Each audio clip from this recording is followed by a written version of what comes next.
വീട്ടിൽ നല്ല പഴുത്ത പഴം ഉണ്ടാ അല്ലെങ്കിൽ തൊലിയെല്ലാം കറുത്ത പഴം ഉണ്ടെങ്കിൽ ഇതേപോലെ ഒന്ന് ട്രൈ ചെയ്ത് നോക്കുക. നല്ല അടിപൊളി ടേസ്റ്റ് ആയിരിക്കും. മിക്സിയുടെ ജാറിൽ ഇതൊരു മുട്ട, vanilla essence, 1 table spoon butter, 1 table spoon oil, അരക്കപ്പ് പാല്, അരക്കപ്പ് പഞ്ചസാര ഇട്ടിട്ട് ഒന്ന് നല്ലോണം ബ്ലെൻഡ് ചെയ്ത് മാറ്റി വെക്കുക. അതിന് മുന്നേ തന്നെ നമ്മൾ പഴം ഇതേപോലെ അടിച്ചു വെച്ചിട്ടുണ്ട് ഫോർക്ക് വെച്ചിട്ട്. 1 കപ്പ് മൈദപ്പൊടി എടുത്തിട്ടുണ്ട്. ആട്ടപ്പൊടി വേണ്ടിക്കൽ അതും എടുക്കാം, നല്ല ടേസ്റ്റ് ആയിരിക്കും.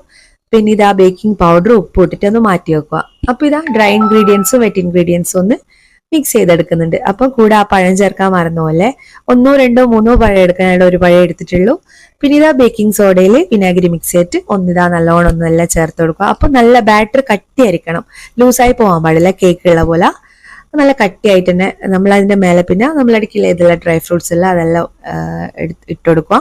അപ്പൊ ഇതാ നല്ല സോഫ്റ്റ് ആയിട്ടുള്ള ബ്രെഡ് റെഡി ആയിട്ടുണ്ട്. ഇത് ജാം ഇട്ടിട്ടും കഴിക്കാം, അല്ലെ വെറുങ്ങനെയും കഴിക്കാം, ന്യൂട്ടെല്ല എന്ത് വേണ്ടിക്കലും ഇട്ടിട്ട് കഴിക്കാം. നല്ല ടേസ്റ്റ് ആയിരിക്കും. ടെക്സ്ചർ തന്നെ കാണുന്നില്ലേ? അപ്പൊ എന്തായാലും